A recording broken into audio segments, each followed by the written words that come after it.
Hotel ஸ்டைலில் க்ரீமியான curd rice எப்படி பண்ணலான்னு பார்க்கலாமா? சூப்பராக இருக்கும். ஷிவாங்கியோட ஃபேவரட்டான டிஷ்ஷு எப்படி பண்ணலான்னு பார்க்கலாமா? ஃபர்ஸ்ட் ஆஃப் ஆல் ரைஸை நல்லா குழைய வேக வச்சிடலாம். கூட தயிர் சேர்த்துக்கலாம். அப்புறமா மிக்ஸி ஜாரில் இஞ்சி பச்சை மிளகா அரைச்சி அதையும் ஆட் பண்ணிக்கலாம். அவ்வளோதான். அது கூட பெருங்காயத்தூள் உப்பு இவ்வளோத்தையும் போட்டு நல்லா ஸ்மாஷ் பண்ணிக்கலாம். இன்னொரு தாளிப்பு கரண்டியில் எண்ணெய் கடுகு காஞ்ச மிளகா கறிவேப்பிலை இதெல்லாம் போட்டு நல்லா வறுத்து இதையும் கூட ஆட் பண்ணிக்கலாம். அப்புறமா க்ரீமி கன்சிஸ்டன்சி வரதுக்காக காய்ச்சின பால் கூட ஆட் பண்ணிவிட்டு நல்லா ஸ்மாஷ் பண்ணிவிட்டு கூடவே கொத்தமல்லி தலை போட்டு மிக்ஸ் பண்ணிக்கலாம். இப்போ பாலில் சர்வ் பண்ணணும். அந்த வாசனை சாப்பிடும்போது சூப்பராகவே இருக்கும். இப்போ கொஞ்சம் கொஞ்சமாக க்ரீமி கர்ட் ரைஸை நம்ம சர்வ் பண்ணிக்கலாம். ஐயோ எப்பா என்ன வாசனை!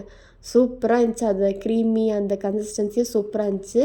இது ஆப்ஷனல் தான். உங்களுக்கு மாதுளப்பழம் இருந்துச்சுன்னா நீங்கள் இது கூட மிக்ஸ் பண்ணி ஆட் பண்ணிக்கலாம். இல்லைன்னா வேண்டாம். இல்லாட்டி கேரட் துருவி கூட போட்டுக்கலாம்.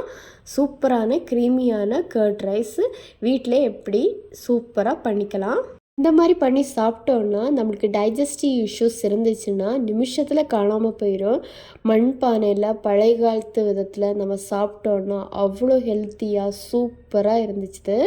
நீங்கள் வீட்டில் ட்ரை பண்ணிவிட்டு கமெண்டில் பின் பண்ணுங்கள். பார்க்குறதுக்கே அமர்க்கலமாக இருந்துச்சு. தேங்க்ஸிங் டாட்டா பாய்.